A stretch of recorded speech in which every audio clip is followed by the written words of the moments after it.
Hey, this is Aarti Sarna. Welcome to my channel My Pieces Study revision series को continue करते हुए हम इस वीडियो में करंट अफेयर्स 2024 को डिटेल में डिस्कस करने वाले हैं और आज के सेशन का main focus PCS RO ARO दिसंबर 2024 के course syllabus and exam point of view से इम्पॉर्टेंट सेक्शन पे रहेगा।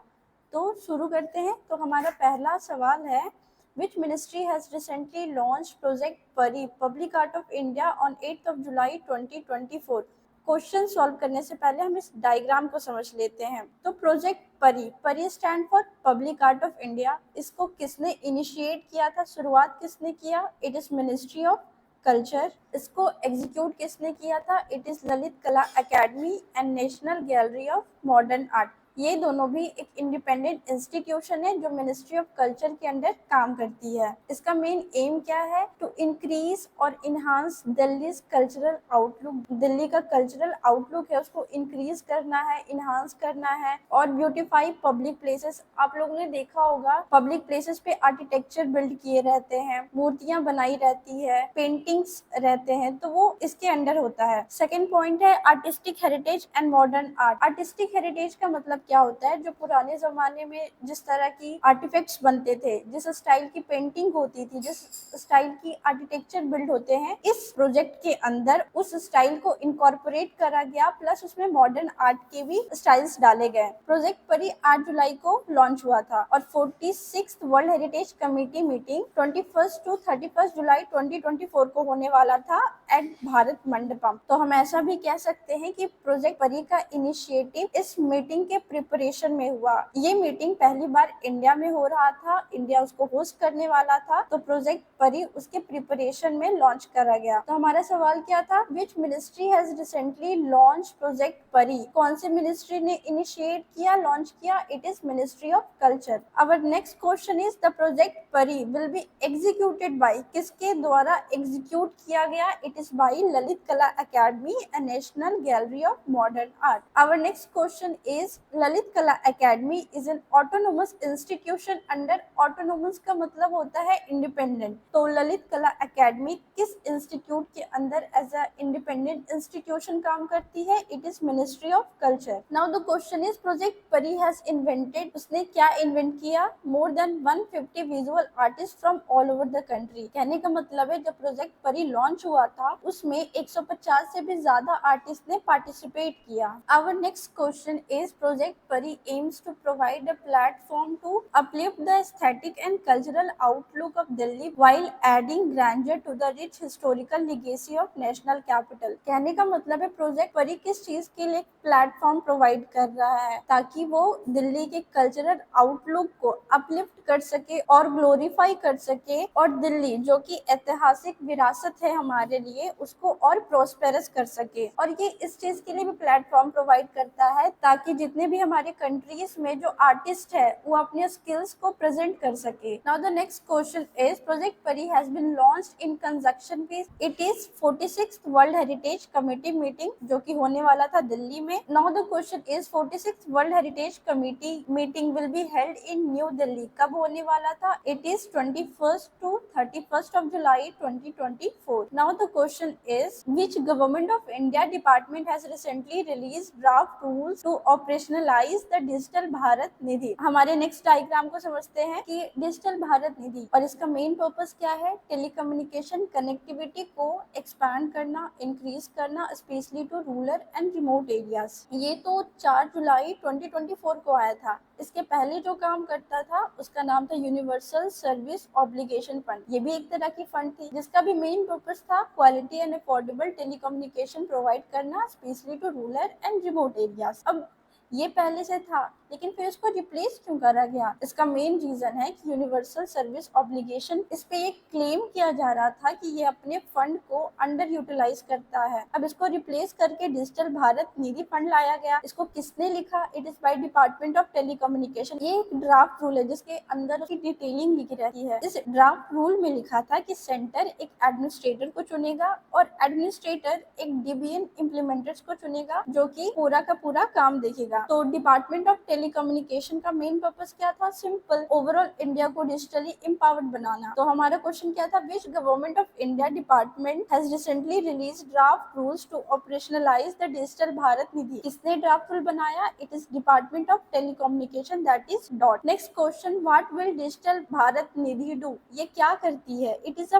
Fund set up by central government to expand the telecommunication service in the country, specially in rural areas. Digital Bharat Nidhi का main aim है telecommunication connectivity को rural and remote areas तक पहुंचाना। Next question, digital Bharat Nidhi will replace, किस चीज को replace किया? It is universal service obligation fund. Our next question is USOF is the pool of funds generated by, ये अपना फंड कहाँ से जनरेट करता था, कहाँ से कलेक्ट करता था? It is a 5% of universal service obligation charge upon all the telecom fund operators of their adjusted gross revenue. जितने भी टेलीकॉम फंड ऑपरेटर्स थे उनसे ये 5% यूनिवर्सल सर्विस लेवी टैक्स लेता था। अब यहाँ पे आप लोग देख रहे होंगे कि इधर भी यूनिवर्सल सर्विस है और इधर भी यूनिवर्सल सर्विस है। यूनिवर्सल सर्विस का मतलब क्या होता है? मतलब वो सारी फंडामेंटल सर्विस जो एक सिटीजन डिजर्व करता है। बट इकोनॉमी के टर्म में यूनिवर्सल सर्विस के अंदर टेलीकम्युनिकेशन कनेक्टिविटी, पोस्टल सर्विस और इलेक्ट्रिसिटी बसाती है। Now the question is how the DBM will be operationalise, ये किस तरह काम करती है?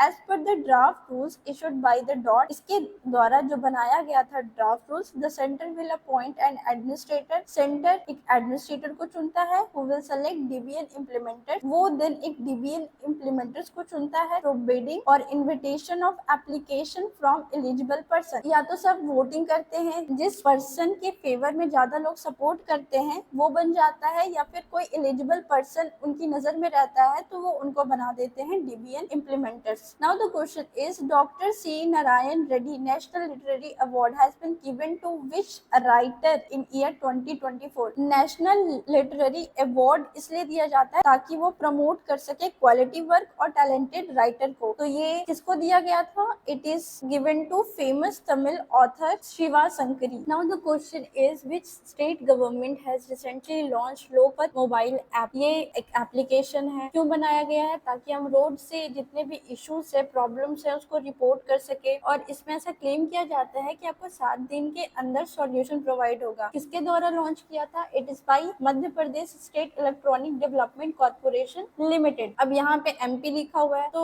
ऑब्वियस सी बात है कि ये मध्य प्रदेश स्टेट गवर्नमेंट के द्वारा लॉन्च करा गया था। तो हमारा क्वेश्चन क्या था? Which state government has recently launch Lokpath mobile app? It is by Madhya Pradesh state government. Our next question is the Lokpath mobile app is launch to provide road problems of public in 7 days। अभी मैंने बताया कि road से जितने भी issues है आपको report करने रहते हैं और आपको 7 दिन के अंदर सॉल्यूशन मिल जाता है। The Lokpath mobile app is launch to, किस लिए लॉन्च किया गया था? Provide solution to road problems of public in 7 days। Now the question is the Lokpath mobile app has been developed by, किसके द्वारा डेवलप किया गया था? It is by Madhya Pradesh State Government Development Corporation Limited. The Lokpath mobile app will provide a facility for the general public to report on the routes and will also ensure the accountability of the officers. Routes से related issues को report करना और officers को जिम्मेदार भी ठहराना कि वो अपने काम अच्छे से कर रही है या नहीं कर रही है। Now the question is who has taken the oath of Chief Minister of Jharkhand recently? चलिए डायग्राम सोचते हैं।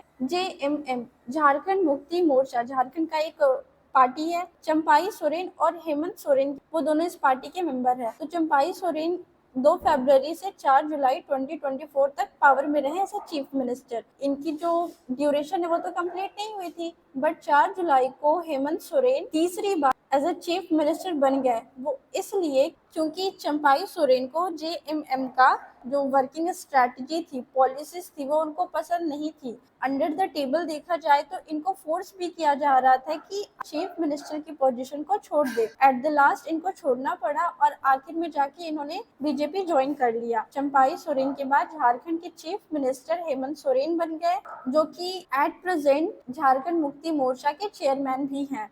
तो हमारा क्वेश्चन था who has taken the oath of chief minister of Jharkhand recently on 4th of July 2024? It is Hemant Soren. Next question, Hemant Soren has taken the oath of chief minister of Jharkhand in July 2024 for 3rd time. इसके पहले भी वो 2 बार chief minister बन चुके हैं। Now the question is Hemant Soren has succeeded that is Champai Soren as chief minister of Jharkhand. Our next topic is NITI Aayog. NITI Aayog के बारे में थोड़ा जान लेते हैं। नीति stand for national institute for transforming India.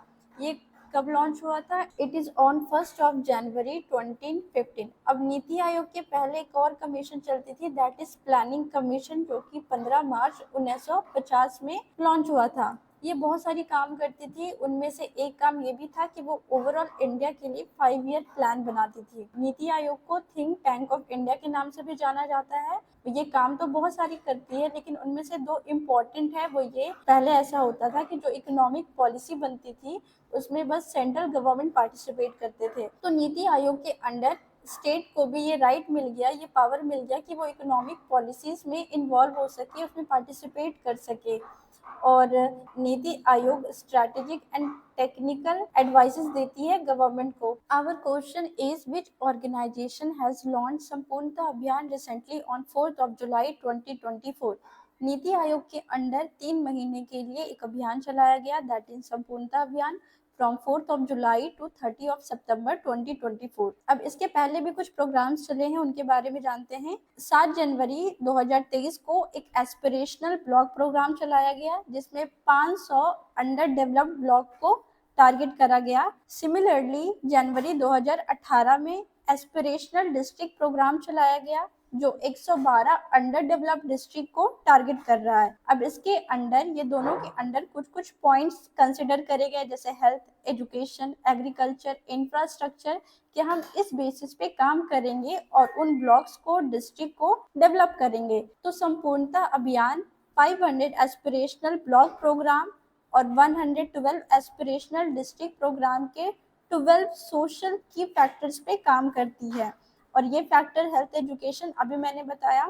तो सवाल ये है कि विच organisation has launch Sampoornata Abhiyan recently? It is NITI आयोग। Now the question is the campaign of संपूर्णता Abhiyan will be run for कितनी महीनों के लिए? It is 3 month from 4 July to 30 September 2024। Now the question is Sampoornata Abhiyan will focus on, किस चीज पे focus करती है? टू अटेन सैचुरेशन इन 12 की social sector indicators in 500 aspirational block and 112 aspirational district. और इसके अंडर जो सोशल सेक्टर इंडिकेटर्स दिए गए हैं, उन 12 पे ये संपूर्णता अभियान काम करती है। Who has won spice award 2024 on 2 जुलाई 2024? किसको दिया गया था? वैसे स्पाइस अवार्ड उन लोगों को दिया जाता है जो कि इन्वायरमेंट फ्रेंडली तरीके से इस स्पाइस इंडस्ट्रीज में कुछ अच्छा काम करते हैं, उनको दिया जाता है। तो ये अभी किसको दिया गया था? इट इज गिवन टू सोपना कालिंगल और कालिंगल प्लांटेशन त्रिशूर। आई थिंक ये एक जगह है जो कि केरला में सिचुएटेड है। Now the next question is spice award has been instituted by, किसके द्वारा दिया जाता है? It is by ICAR, Indian institute of spice research. Now the question is spice award was created, क्यों दिया जाता है, क्यों इस अवार्ड को बनाया ही गया? It is to recognise and encourage new and environment friendly farming methods in Indian spice business. कोई भी अच्छा काम करता है उसको इनकरेज करने के लिए, प्रोत्साहित करने के लिए ये अवार्ड को क्रिएट करा गया। Now the question is which state government has recently released draft bill UP Nirman bill 2024? UP Nirman bill का फुल फॉर्म है UP nodal investment region for manufacturing. It is obvious from its name ये किस गवर्नमेंट के द्वारा release करा गया? It is by UP government. ये बिल